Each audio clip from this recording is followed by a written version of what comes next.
Секоја година милиони муслимани ширум светот постат во текот на месецот Рамазан, одрекнувајќи се од храната и водата, од изгреј сонце до зајди сонце. Арапскиот збор за постот сијам значи одрекнување или воздржување. Познато е дека постот како израз на послушност кон Бога ги потиснува нашите желби и страсти и помага во физичкото, душевното и духовното прочистување. Но што всушност се случува во нашето тело во текот на постот? Науката покажа дека телото користи енергија од последниот оброк за раст на ќелиите и ткивата и за обезбедување енергија во текот на првите 4 часа. Панкреасот произведува инсулин кој на телото му овозможува да користи глукоза за енергија.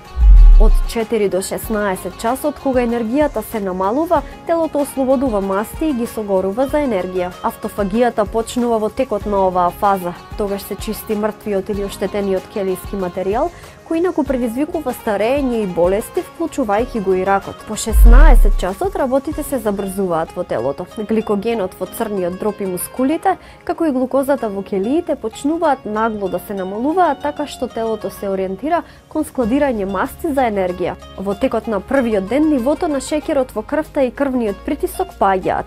Гликогенот се извлекува од мускулите, што предизвикува одредена слабост. Веќе третиот ден телото почнува да се навикнува. Пробавниот систем одмара, па енергијата се насочува на чистење на телото од токсините, заздравување и зголемување на активностите на имунолошкиот систем. Телото веќе добро е прилагодено на постот, што доведува до зголемување на енергијата во телото, се зголемува и бистрината на умот. До третата недела работата на заздравување на органите е завршена. Истражувањето на научниците во САД покажаа дека менталниот фокус постигнат во текот на Рамазан ги подобрува функциите на мозокот. Исто така, исклучителното намалување на количината на хормонот кортизол доведува до големо намалување на нивото на стресот во текот и по Рамазан. Накратко, постот го поттикнува здравието на срцето и го спречува дијабетесот, губење на тежината, детоксикација и чистење на телото. Додека бенефитите на постот за човековото здравје се докажани преку научни истражувања, месецот на постот Рамазан ја зголемува емпатијата и промовира единство и солидарност меѓу луѓето.